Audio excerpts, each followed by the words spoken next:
Nigerians have called on federal government to remove fuel subsidy and channel the money paid on subsidy to other critical sectors. This was resolved at following the scarcity of fuel in Abuja, Lagos and other parts of the country, as many Nigerians are purchasing the available fuel at the higher rate close to $2.90. Speaking at policy dialogue of fuel subsidy regime organized by NUJ, Nigerian Union of Journalists in Abuja, Barrister Frank Tiete said subsidy supposed to have been removed yesterday, while other speakers also speak in support of the removal. And what is the economic implication for us as Nigerians and for our social infrastructural development?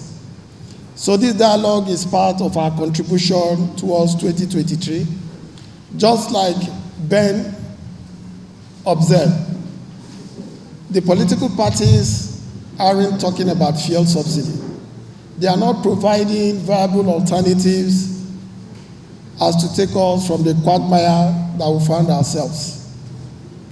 There have been arguments here and there that fuel subsidy benefits the majority of Nigerians. But is that really the case? This year alone, we've had countless number of fuel scarcity. Do the numbers that within this fuel scarcity period, if you calculate it, it might be over 100 days in total. Do the numbers add up to the ones that fuel subsidy is being paid on?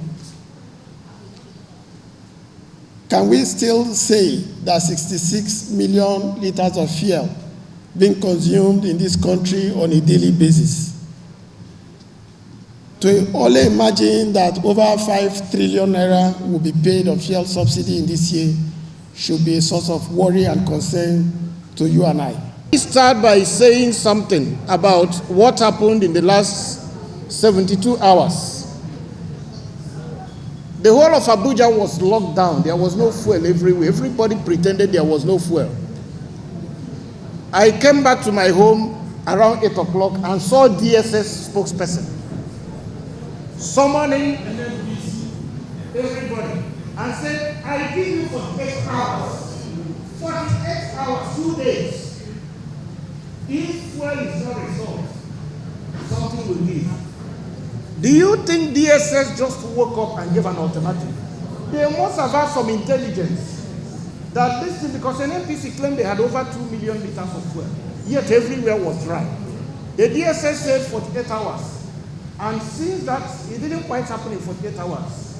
About 72 hours later, it has eased up. So that tells you that this is not about subsidy or the normal things we know. There is something more fundamental. I think about 2 weeks ago, I wrote something on what I call discrimination, where I liken what is happening with the fuel subsidy to Section 42 or 43 of the Constitution, which says no citizen of Nigeria should be discriminated against by either law or policy on the basis of who he is. For the past 5 years, 6 years, when I go for Christmas in the Southeast, I don't know what happens at the after. Fuel, and indeed about 2 weeks ago, if we are paying 250 and nobody's talking about it, and the moment they charge you 170, 180 in Abuja, you start charging. So we need that trust, and government saying we are going to save 6 trillion a year. 1 trillion goes into agriculture, another trillion goes into primary health care, another one goes into education. So it's our duty as the media and civil society to hold them accountable to that promise. Now let me also give you another idea about subsidy. What we are quarreling with is called consumption subsidy. It's also another idea to subsidy, but it needs a level of honesty and accountability in government to be able to do that. So you can tweak subsidy from consumption to a production subsidy, which will create more jobs and is a win-win situation. Dialogue on fuel subsidy, whether or not to remove fuel subsidy. And the position we have held today is that subsidy should have been removed a long time ago. All those of us have participated in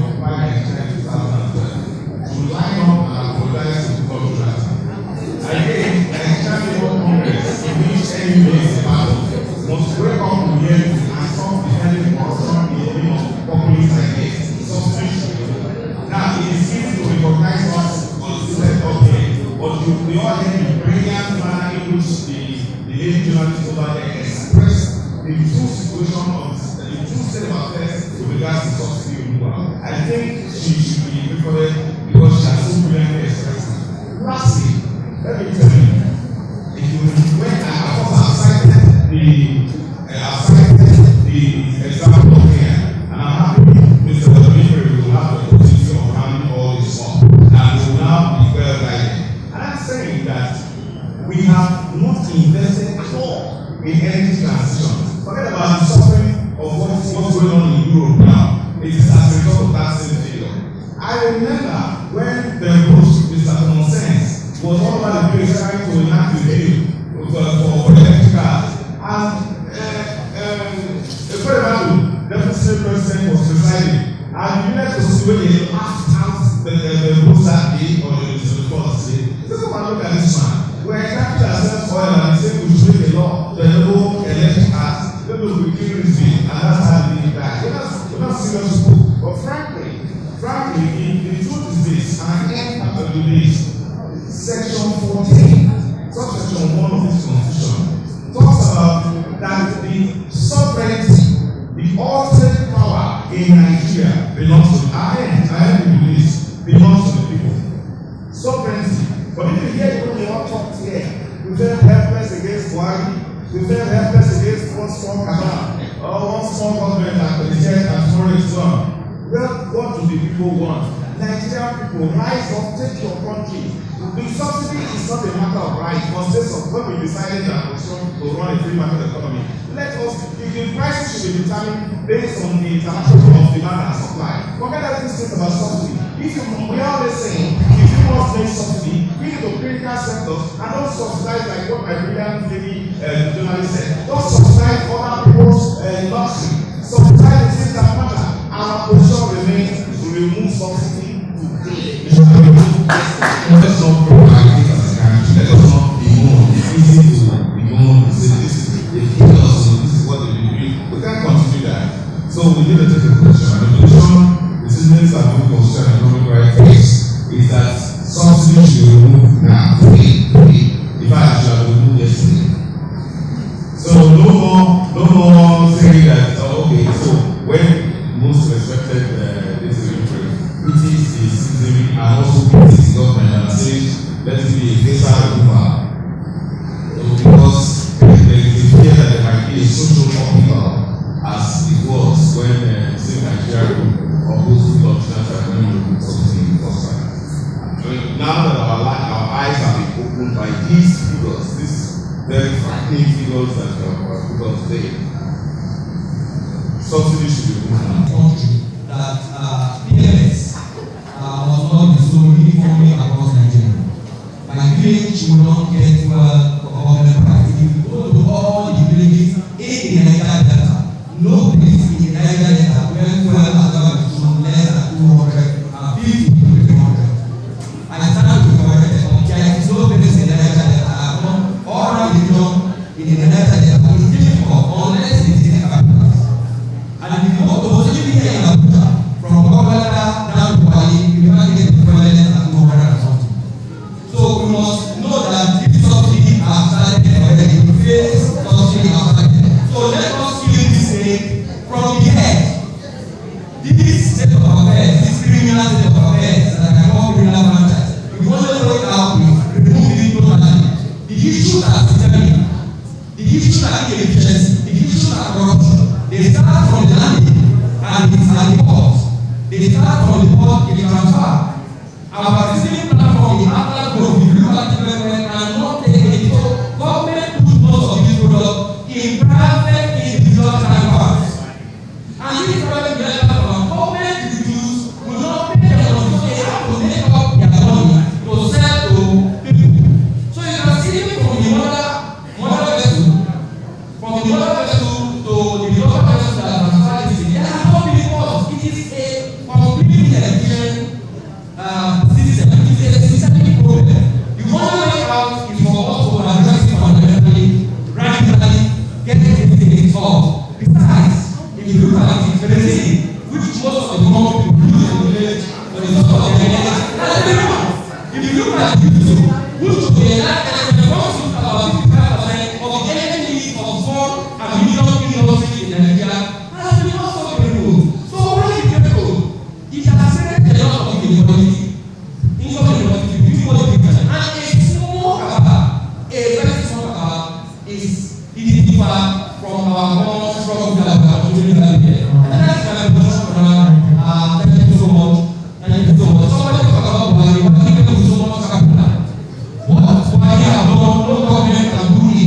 in the first year. He increased prices, he increased life, he increased well. Nobody said anything because of trust. That trust guy is very good to discover that this cannot continue. So please, let us allow our system work. Let us continue to push. That our law that we are going to work.